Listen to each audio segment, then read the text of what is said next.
Je lis du livre de Matthieu, chapitre 3, au verset 3, ce qui suit. Jean est celui qui avait été annoncé par Ésaïe le prophète, lorsqu'il dit: C'est ici la voix de celui qui crie dans le désert. Préparez le chemin du Seigneur, aplanissez les sentiers. Le thème, c'est préparez-le.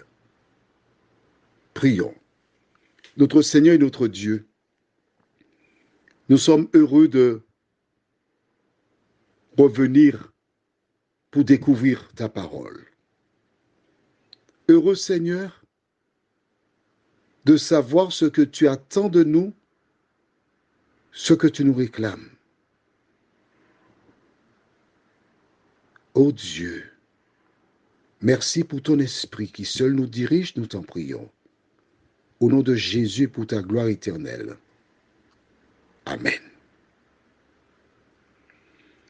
Jean est celui qui devait venir pour faire quoi? Préparer le chemin. On annonça un jour que monsieur le président Feu François Mitterrand viendrait à la Martinique. Avant sa venue, on commença à préparer la ville de Fort-de-France.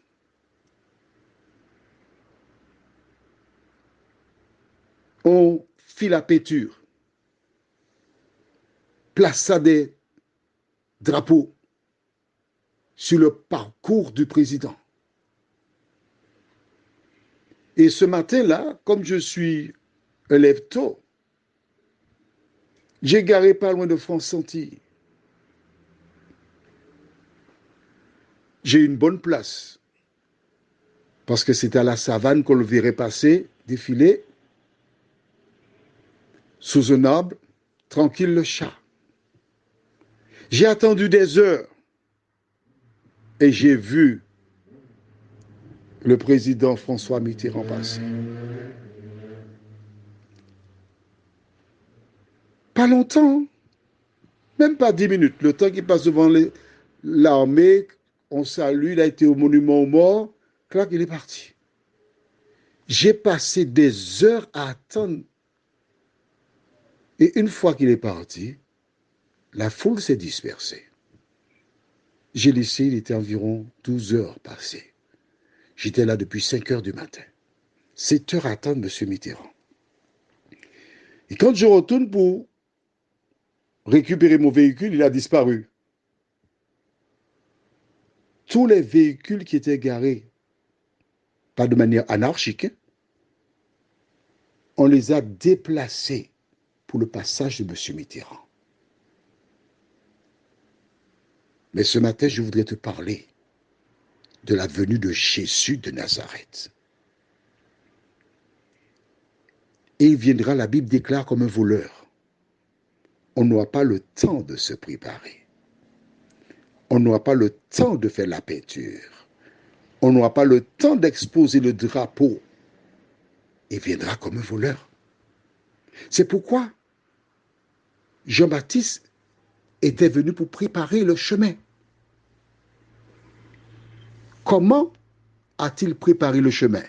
Mais c'est ce que nous avons vu. Repentez-vous. On a vu ça, mais si. Repentez-vous, car le royaume des cieux est proche. La préparation dont il est question, c'est toi qui dois préparer ton cœur afin de recevoir Jésus. C'est toi qui dois vivre en harmonie avec la parole de Dieu afin que Jésus règne en toi. C'est toi qui dois laisser le Saint-Esprit agir en toi. C'est toi qui dois mettre en pratique ce que tu as entendu, ce que tu as vu, ce que tu as reconnu comme véridique. Personne ne peut faire cela pour toi. Il n'y a que toi seul qui dois te préparer à rencontrer Jésus. Alors, que fais-tu? Tu as déjà vu tous les signes qui se réalisent, qui prouvent qu'il revient bientôt. Que fais-tu? Prions.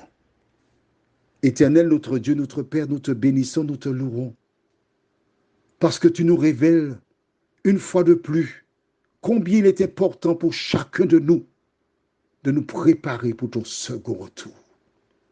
Merci Seigneur pour ton esprit. Merci pour tes anges. Merci pour la parole. Permets que nous passions beaucoup plus de temps à la lire pour chercher à la comprendre, afin qu'à ton avènement, nous ne fassions pas partie de celles et ceux qui iront vers les montagnes et les rochers, mais qui diront, voici c'est mon sauveur, je suis sauvé.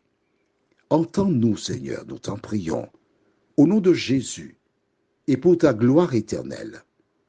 Amen. Que l'Éternel continue de te préparer pour ce grand jour.